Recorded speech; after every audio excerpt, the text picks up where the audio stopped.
Tiger's Revenge flew its final mission on April 21st, 1945. Carpetbagger Operation codenamed Krupper 8 was to deliver supplies to the Norwegian resistance movement. The Keeney crew encountered a German Messerschmitt fighter over the North Sea. The fighter opened fire, causing the fuel tanks to ignite and one engine to go out. The crew managed to bail out before it exploded on impact. Oh, keep going. Oh, that's wonderful. That was a scene from the new documentary, The Carpetbagger Project. It was one of the best kept secrets of World War II. The American Army Air Force 801st Bomb Group, along with British RAF Special Forces, flew highly classified special operations into enemy-occupied Europe. The documentary, The Carpetbagger Project, Secret Heroes, commemorates the men and women who flew these missions during World War II, codenamed the Carpetbaggers. With me today is the film's producer and director, Phil Swearingen. Hi. Wow, that I was already at the edge of my seat with that. A lot of work going into this. As we just saw, what is this Carpetbagger Project? Well, the Carpetbagger Project was a highly classified operation. It remained classified for about 40 years after the war. They didn't declassify until the mid-1980s. There was some military footage that you saw there that was released in the mid-50s, but what they did was they delivered spies and supplies into the underground resistance forces in occupied Europe. Now, this is such a big secret, so I'm wondering, and especially a military secret, how did you hear about this? What was your first?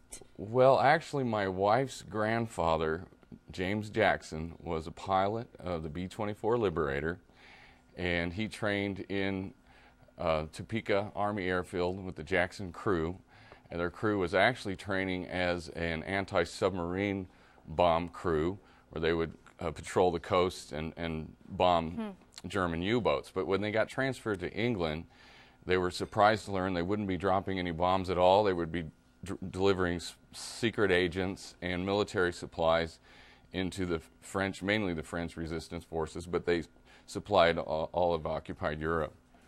And now, you mentioned the Jackson crew, and to better understand that, we actually have a little bit of sound on kind of summing up what they do. So let's listen to this, and then we're going to have many more questions for you. Okay. Carpetbagger was a code name issued to the clandestine activities of the U.S. Army 8th Air Force. The American 801st 492nd Bomb Group, together with the Royal Air Force Special Duty Squadrons from Tempsford, England, and other British bases, flew highly classified special operations to deliver arms, supplies, and agents from a secret air base at Harrington, England.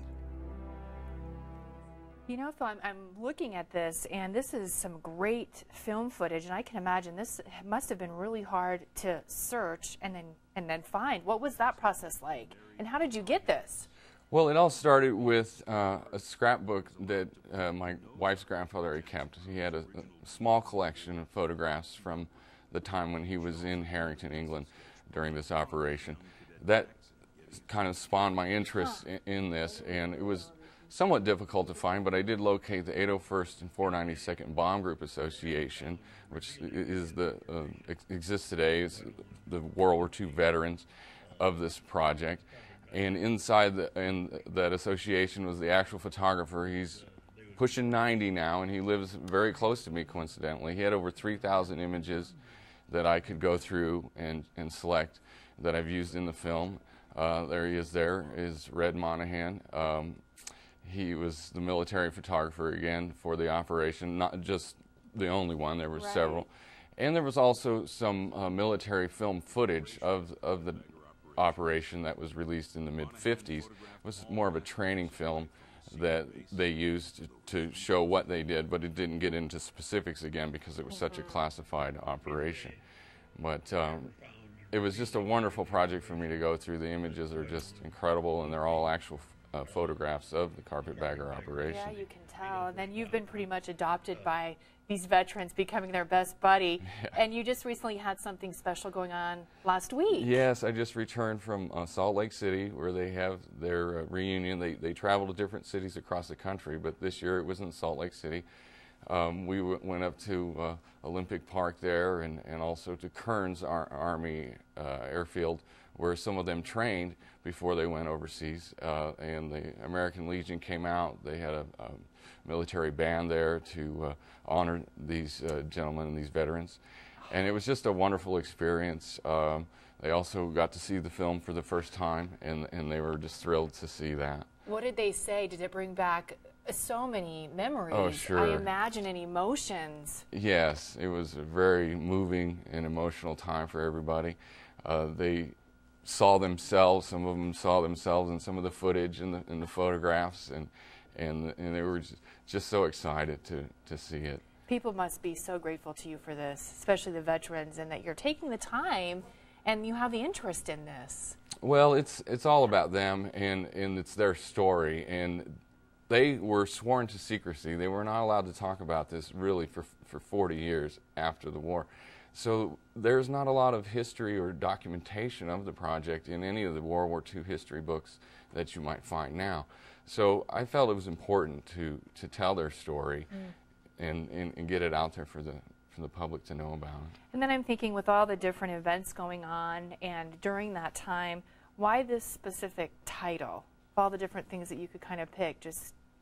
Well, the Carpetbagger name, it was actually just a code name. They really don't know how they came up or how they chose it.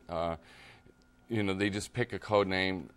It has appeared in history. It was used in the Civil War.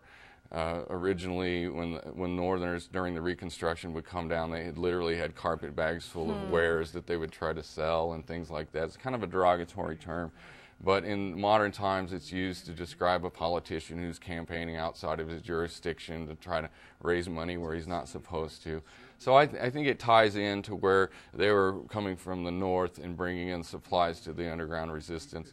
So it was sort of kind of connects there, but really don't know why they called it that. Interesting. But that's just the name of the operation. And a great title for everything that you're doing. Now, where can people get their hands on this DVD? The DVD and the book are available on Amazon.com. And I also want to let you know that the Carpetbagger photographic archives are also available online. Are they?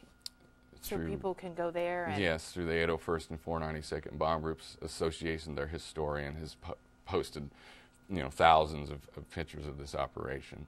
Wow. Has there been so much that you've learned that you've walked away just going, I never knew? Exactly. It's been very fascinating. The operation, again, where they flew solo night missions in the dark and very low altitudes. They dropped secret agent spies and supplies to the underground resistance. I got to meet some of the spies that were involved in the operation. Oh, wow. This is so fascinating. Thank you for all the hard work that you're doing. Thank you. I'm going to pick up one of those. Do it. He's like, really good. You're doing wonderful work on that. Now, if you'd like to support the World War II veterans of the 801st, 492nd Bombardment Group Association, also known as the Carpetbaggers, you can purchase the Carpetbagger Project Secret Heroes DVD and companion book, and that's at Amazon.com. And if you would like to send Phil an email, he can be reached. Here's his email address, Phil.Swearingen, there's a spelling right there on the full screen that you're seeing on your screen, at gmail.com, SWEARNGIN. Phil is giving away a copy of his DVD and book to the first viewer who email us the correct answer to the question. Are you ready, Phil? Okay. Which airplane holds the record for the greatest number ever built in military aircraft history? Email your answer to coco@9news.com, and you also must include your name, address, and phone number. Good luck.